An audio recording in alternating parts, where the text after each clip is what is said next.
The following is a sermon that was originally preached by Charles Spurgeon on a Sunday morning, October 18th, 1857. The title of the sermon is The True Christian's Blessedness, and the text that he is focusing on is Romans 8:28.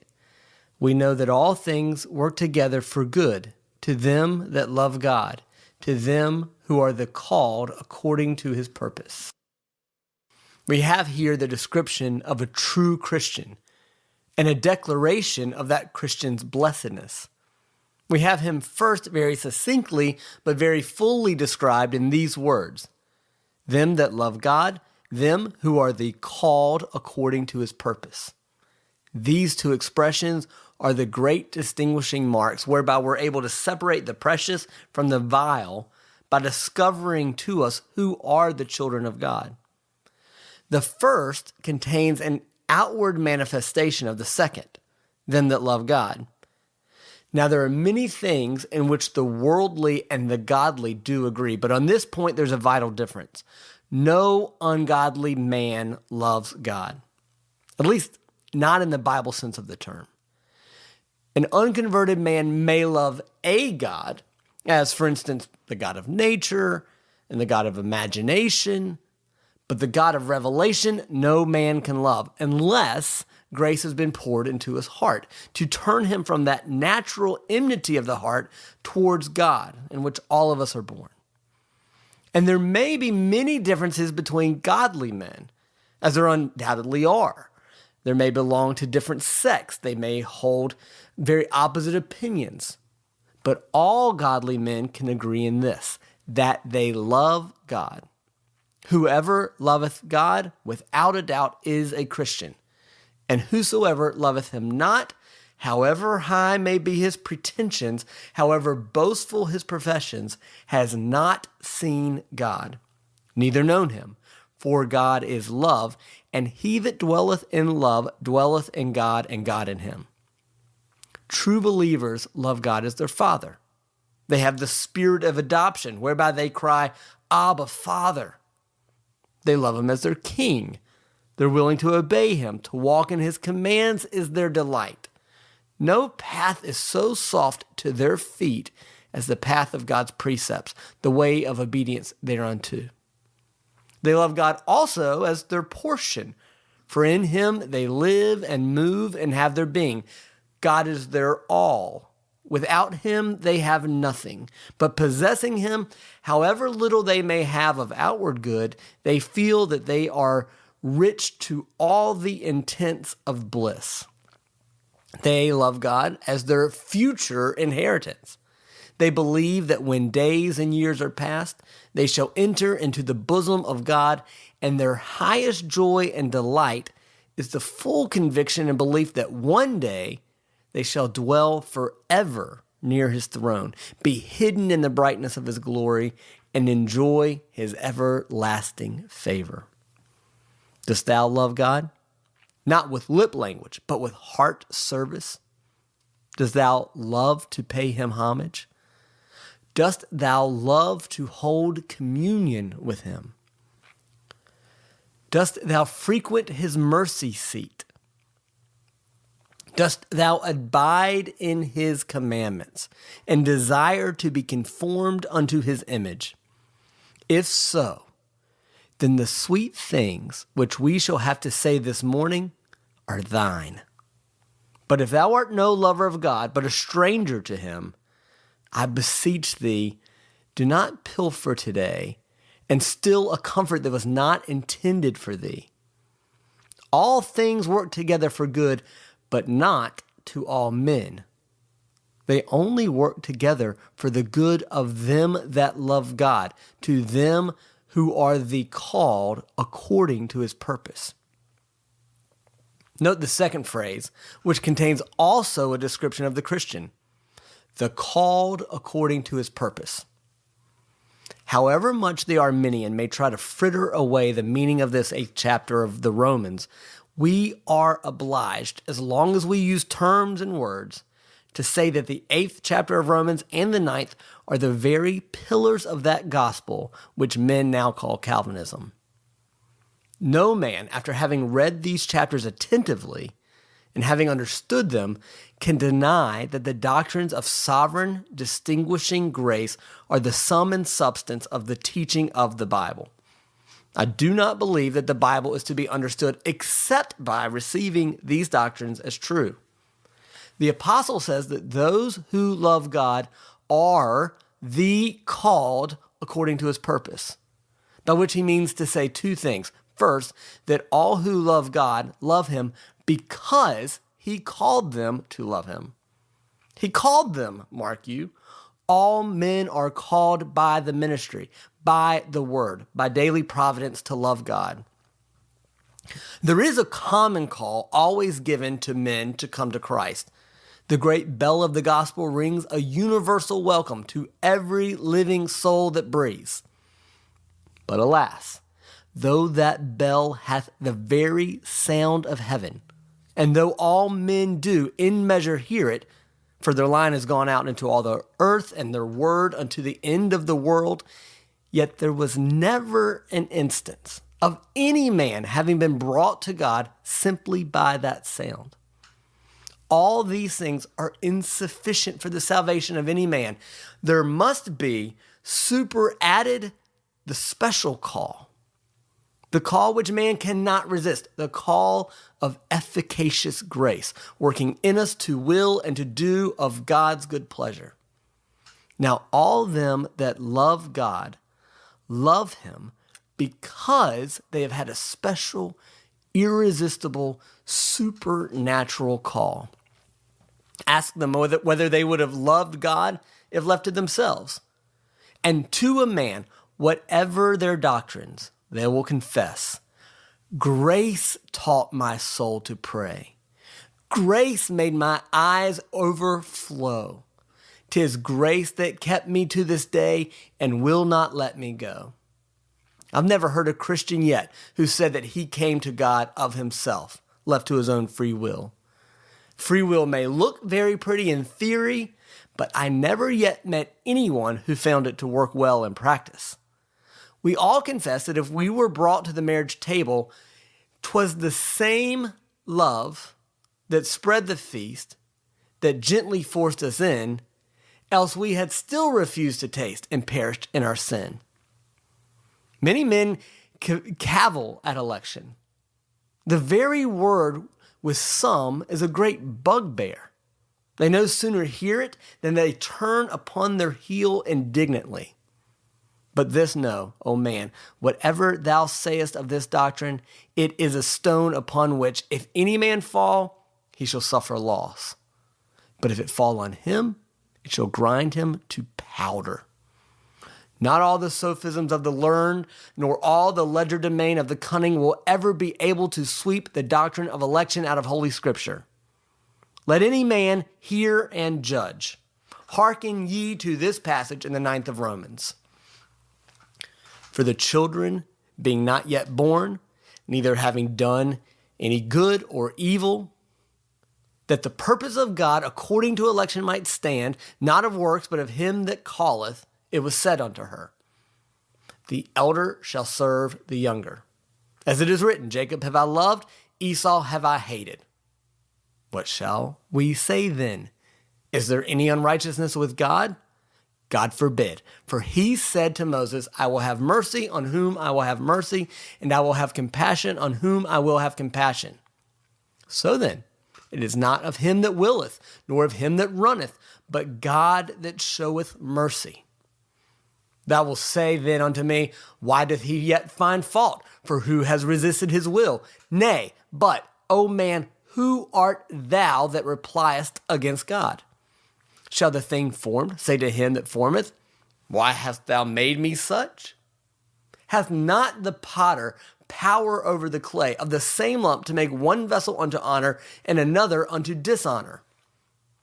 What if God, willing to show his wrath and to make his power known, endured with much long suffering the vessels of wrath fitted to destruction, and that he might make known the riches of his glory on the vessels of mercy, which he had afore prepared unto glory, even us, whom he had called, not of the Jews only, but also of the Gentiles. These are God's words. If any man doth cavil at them, let him cavil. He rejecteth the testimony of God against himself. If I promulgated the doctrine on my own authority, I could not blame you if you should turn against me and reject it. But when on the authority of Holy Scripture I propound it, God forbid that any man should quarrel therewith. I have affirmed, and I'm sure most Christians will bear witness that what I said was the truth, that if any man loveth God, he loves him because God gave him the grace to love him. Now, suppose I should put the following question to any converted man in this hall. Side by side with you, there sits an ungodly person. You two have been brought up together. You have lived in the same house. You have enjoyed the same means of grace. You are converted. He is not. Will you please to tell me what has made the difference? Without a solitary exception, the answer would be this: if I am a Christian and he is not, unto God be the honor. Do you suppose for a moment this is any injustice in God, having given you the grace which he did not give to another? I suppose you say, injustice? No. God has the right to do as he wills with his own. I could not claim grace, nor could my companions. God chose to give it to me. The other has rejected grace willfully to his own fault. And I should have done the same, but that he gave more grace whereby to constrain my will. Now, sir, if it is not wrong for God to do the thing, how can it be wrong for God to purpose to do the thing? And what is election but God's purpose to do what he does do? It is a fact which any man must be a fool who would dare to deny that God does give to one man more grace than to another. We cannot account for the salvation of one and the non-salvation of another, but by believing that God has worked more effectually in one man's heart than another's. Unless you choose to give the honor to man and to say it consists in one man's being better than another. And if so, I will have no argument with you, because you do not know the gospel at all, or you would know that salvation is not of works but of grace. If, then, you give the honor to God, you are bound to confess that God has done more for the man that is saved than for the man that is not saved. How, then, can election be unjust if its effect is not unjust? However, just or unjust as man may choose to think it, God has done it, and the fact stands in man's face. So let him reject it as he pleases. God's people are known by their outward mark. They love God. And the secret cause of their loving God is this: God chose them from before the foundation of the world that they should love him. And he sent forth the call of grace so that they were called according to his purpose and were led by grace to love and to fear him. If that is not the meaning of this text, I do not understand the English language. We know that all things work together for good to them that love God, to them who are the called according to his purpose. Now, my hearers, before I proceed to enter into the text, let the question go round: do I love God? Have I any reason to believe that I have been called according to his purpose? Have I been born again from above? Has the Spirit operated in my heart in a manner to which the flesh and blood can never attain? Have I passed from death unto life by the quickening agency of the Holy Ghost? If I have, then God proposed that I should do so, and the whole of this great promise is mine. Now, we shall take the words one by one and try to explain them. Let us begin with the word work. We know that all things work. Look around, above and beneath, and all things work. They work in opposition to idleness. The idle man that folds his arms or lies upon the bed of sloth is an exception to God's rule, for except himself, all things work. There is not a star, though it seemeth to sleep in the deep blue firmament, which does not travel its myriads of miles and work. There is not an ocean or a river which is not ever working, either clapping its 1,000 hands with storms or bearing on his bosom the freight of nations. There is not a silent nook within the deepest forest glade where work is not going on. Nothing is idle. The world is a great machine, but it's never standing still. Silently, all through the watches of the night and all through the hours of the day, the earth revolveth on its axis, and it works out its predestinated course. Silently, the forest groweth, anon it is felled, but all the while, between its growing and felling, it is at work. Everywhere the earth works, mountains work. Nature in its inmost bowels is at work. Even at the center of the great heart of the world is ever beating. Sometimes we discover it's working in the volcano and the earthquake, but even when most still, all things are ever working. They are ever working, too, in opposition to the word play. Not only are they ceaselessly active, but they're active for a purpose.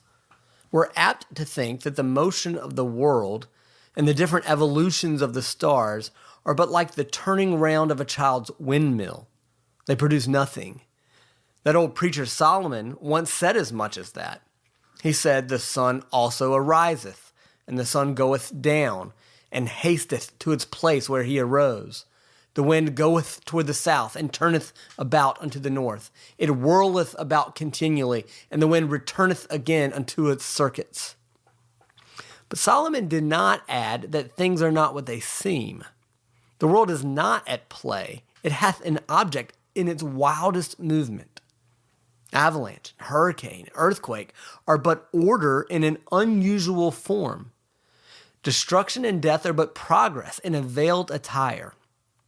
Everything that is and is done worketh out some great end and purpose. The great machine of this world is not only in motion, but there is something weaving in it, which as yet mortal eye hath not fully seen, which our text hinteth at when it says, it is working out good for God's people. And once again, all things work in opposition to Sabbath. We morally speak of work, especially on this day, as being the opposite of sacred rest and worship. Now, at the present moment, all things work. Since the day when Adam fell, all things have had to toil and labor. Before Adam's fall, the world kept high and perpetual holiday. But now, the world has come to its work days. Now it hath to toil. When Adam was in the garden, the world had its Sabbath. And it shall never have another Sabbath till the millennium shall dawn. And then, when all things have ceased to work, and the kingdom shall be given up to God, even the Father, then all the world shall have her Sabbath, and shall rest.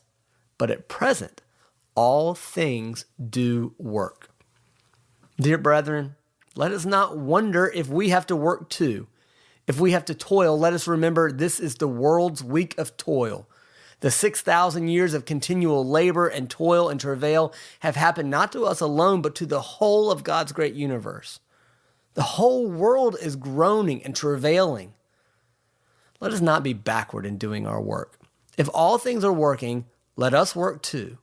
Work while it is called today, for the night cometh when no man can work.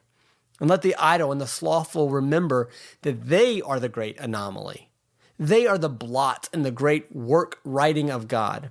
They mean nothing. In all the book of letters with which God has written out the great word work, they are nothing at all. But let the man that worketh, though it be with the sweat of his brow and with aching hands, remember that he, if he is seeking to bless the Lord's people, is in sympathy with all things. Not only in sympathy with their work, but in sympathy with their aim. Now, let's take the next word. All things work together. That is, in opposition to their apparent confliction. Looking upon the world with the mere eye of sense and reason, we say, Yes, all things work, but they work contrary to one another. There are opposite currents. The wind blows to the north and to the south. The world's bark, it is true, is always tossed with the waves, but these waves toss her first to the right and then to the left. They do not steadily bear her onward to her desired haven. It is true the world is always active, but it is with the activity of the battlefield, wherein hosts encounter hosts, and the weaker are overcome. Be not deceived. It is not so. Things are not what they seem. All things work together. There is no opposition in God's providence. The raven wing of war is co-worker with the dove of peace. The tempest strives not with a peaceful calm. They're linked together and they work together, although they seem to be in opposition. Look at our history. How many an event has seemed to be conflicting in its day that has worked out for good for us.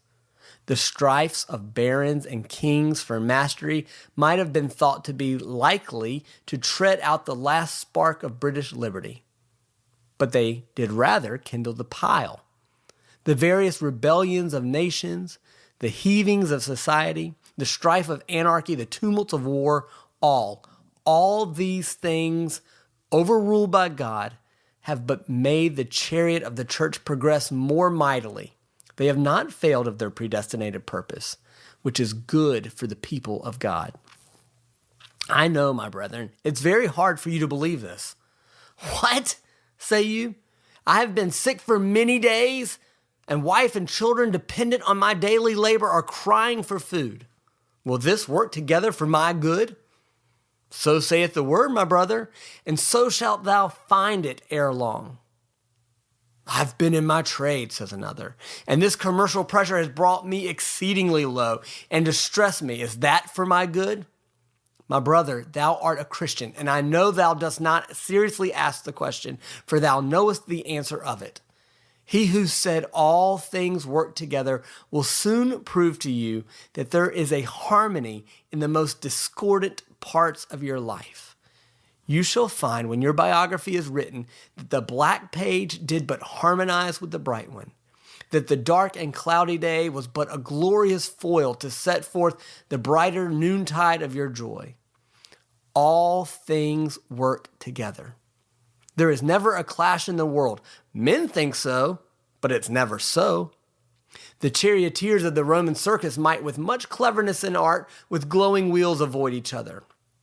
But God, with skill infinitely consummate, guides the fiery courses of man's passion. He yokes the storm, he bits the tempest, and he keeps each clear of the other from seeming evil, and he induceth the good. And better still, it's an infinite progression. We must understand the word together also in another sense. All things work together for good. That's to say, none of them work separately. I remember an old divine using a very pithy and homely metaphor, which I shall borrow today. He said, all things work together for good, but perhaps any one of those all things might destroy us if taken alone. The physician, says he, prescribes medicine. You go to the chemist and he makes it up. There's something taken from this drawer, something from that vial, something from that shelf. And any one of those ingredients, it is very possible, would be a deadly poison and kill you outright if you should take it separately. But he puts one into the mortar and then another and then another. And when he's worked them all up with his pestule and has made a compound, he gives them all to you as a whole. And together they work for your good. But any one of the ingredients might have either operated fatally or in a manner detrimental to your health. Learn then that it is wrong to ask concerning any particular act of providence, is this for my good? Remember, it's not one thing alone that is for your good. It is the one thing put with another thing, and that with a third, and that with a fourth, and all of these mixed together that work for your good. Your being sick very probably might not be for your good. Only God has something to follow your sickness, some blessed deliverance to follow your poverty. And he knows that when he has mixed the different experiences of your life together, then they shall produce a good for your soul and an eternal good for your spirit. We know right well that there are many things that happen to us in our lives that would be the ruin of us if we were always to continue in the same condition. Too much joy would intoxicate us. Too much misery would drive us to despair. But the joy and the misery, right? The battle and the victory, the storm and the calm, all of these compounded make that sacred elixir whereby God maketh all his people perfect through suffering and leadeth them to ultimate happiness. All things work together for good. Now, we must take the words, all things work together for good. Upon these two words, the meaning of my text will hinge. There are different senses to the word good. There's the worldling sense, who will show us any good, by which he means transient good, the good of the moment. Who will put honey into my mouth? Who will feed my belly with hid treasures? Who will garnish my back with purple and make my table groan with plenty? That is good, the vat bursting with wine, the barn full of corn. But God has never promised that all things shall work together for such a good as that to his people. Very likely all things will work together in a clean contrary way to that. Expect not, O Christian, that all things will work together to make thee rich. It is just possible they may all work to make thee poor. It may be that all the different providences that shall happen to thee will come wave upon wave, washing thy fortune unto the rocks till they shall be wrecked. Then the wave shall break over thee, till in that poor boat the humble remnant of thy fortune, and thou shalt be out on the wide sea, with none to help thee but God the omnipotent. Expect not, then, in that sense, that all things shall work together as for thy good. The Christian understands the word good in another sense. By good, he understands spiritual good. Ah, saith he, I do not call gold good, but I call faith good. I do not think it always for my good to increase in treasure, but I know it is good to grow in grace. I do not know that it is for my good that I should be respectable and walk in good society, but I know that it is for my good that I should walk humbly with my God. I do not know that it is for my good that my children should be about me, like olive branches round my table. But I know that it is for my good that I should flourish in the courts of my God, and that I should be the means of winning souls from going down into the pit. I am not certain that it is altogether for my good to have kind and generous friends with whom I may hold fellowship. But I know that it is for my good that I should hold fellowship with Christ, and that I should have communion with him, even though it should be in his sufferings.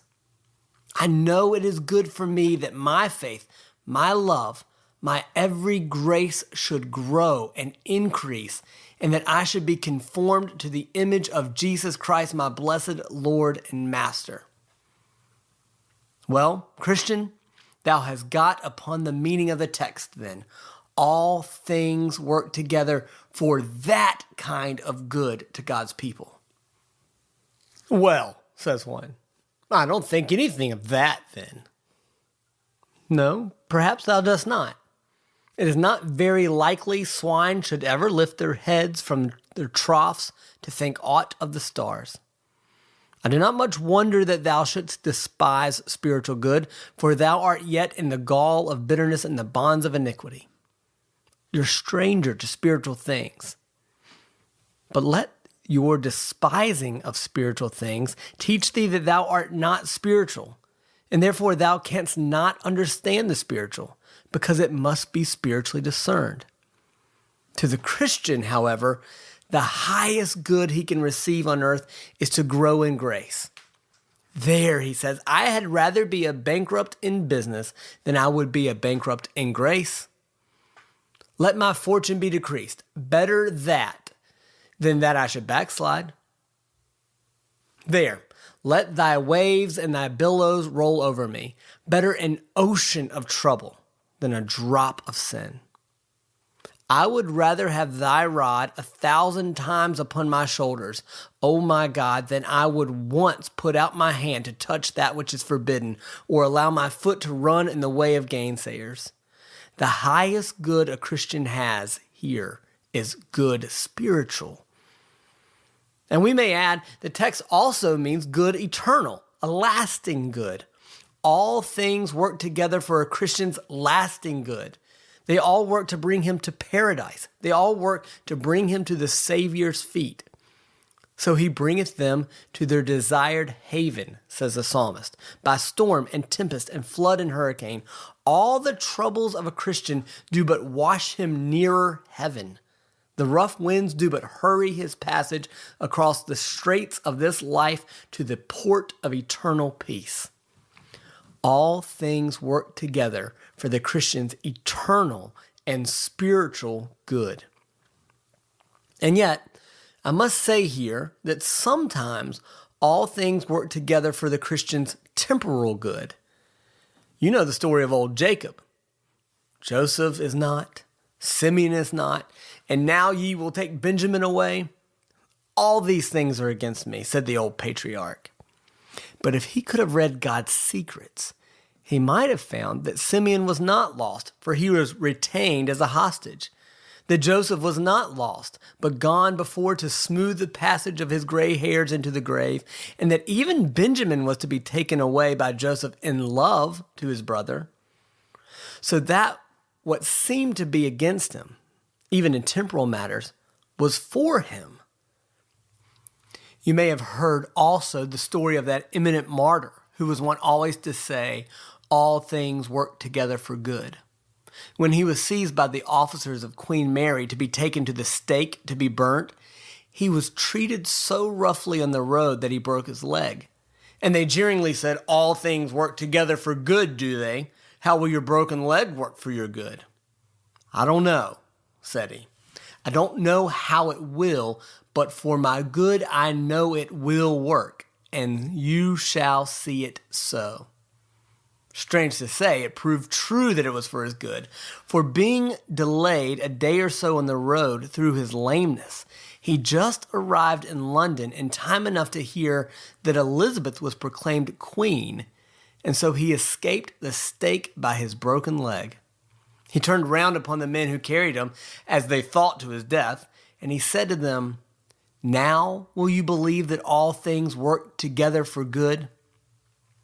So, though I said the drift of this text was spiritual good, yet sometimes in the main current there may be carried some rich and rare temporal benefits for God's children, as well as the richer spiritual blessings.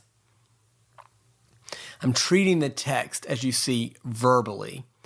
And now I must return to the word work to notice the tense of it. All things work together for good. It does not say that they shall work or that they have worked. Both of these are implied, but it says that they do work now. All things at this present moment are working together for the believer's good. I find it extremely easy to believe that all things have worked together for my good. I can look back at the past and wonder at all the ways whereby the Lord hath led me. If ever there lived a man who has reason to be grateful to Almighty God, I think I am that man.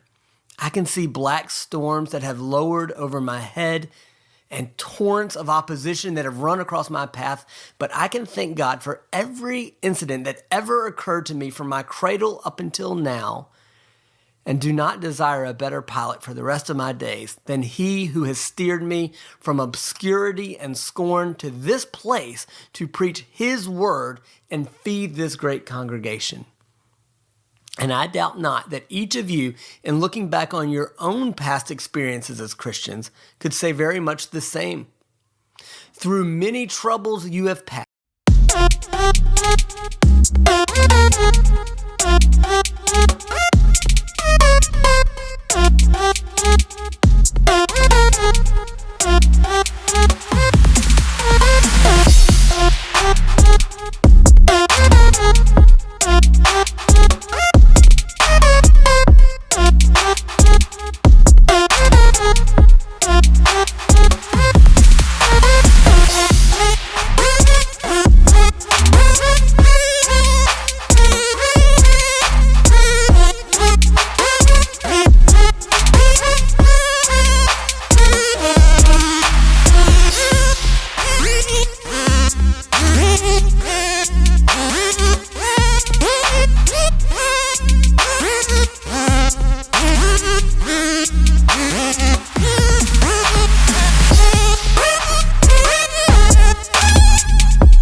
but you can say they have all been for your good.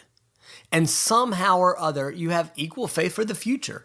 You believe that all things will, in the end, work for your good.